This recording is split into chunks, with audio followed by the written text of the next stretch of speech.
Ngayong araw ay magluluto tayo ng Ilocano authentic na pinapaitan gamit ang pinispis or purong-puro na papait ng kambing mga idol. So tara, panoorin natin. So, ito yung pinispis ng kambing. Alam niyo yung pinispis? Oh, ito yung kinain ng kambing. Sa mga ignorante, tae daw ito ng kambing. Damo pa lang ito, hindi pa tae ito. Ito yung pinispis, ilalagay sa pinapaitan to. Oh, pipispisan natin na ganyan oh. Oh. Kita nyo yung katas. Ayan yung nagpapasarap ng pinapaitan Ilocano. Yan, tignan ninyo mga boss. Oh, yan. Yan yung pinispice. Yan, tignan ninyo. Oh. Yan po. Kapag naging taki na yan, yung tayo niya magbilog-bilog. Ganon, yung damong kinain. Unang step natin, yung pispice. Gigisa natin yung pispice para bumanglo yung pispice. So, yan. Okay, pagka bumanglo na, yung pwes-pwes na, lagay nyo. Apo, bumang-e. Apo, bumang-e. Hadi, taki na.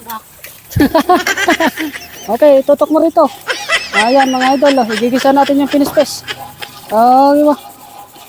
Kapag medyo mangamoy-ngamoy na, yung kanyang bumang-e na yung ano niya, pinispes, lipat natin siya doon at yung karne naman ang sunod natin. Laman loob, igisa.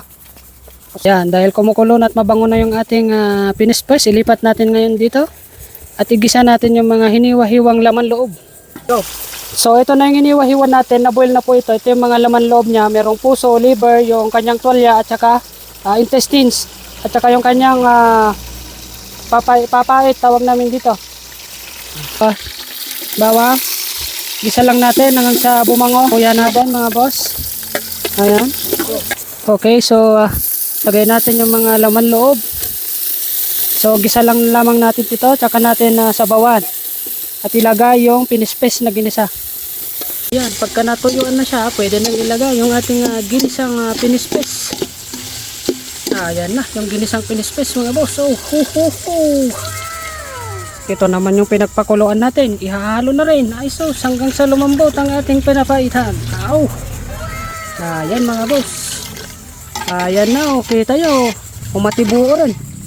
Umatibuo, tiyangot na niya. Tapos paminta mga boss. Saka yung asin natin. Huwag kalimutan. Saka pinaka-importante ito, yung papait niya mga boss. Oh, yan oh. Oh.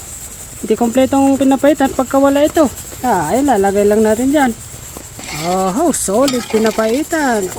Kambing pinapaitan mga boss. Idol, oh. Sus.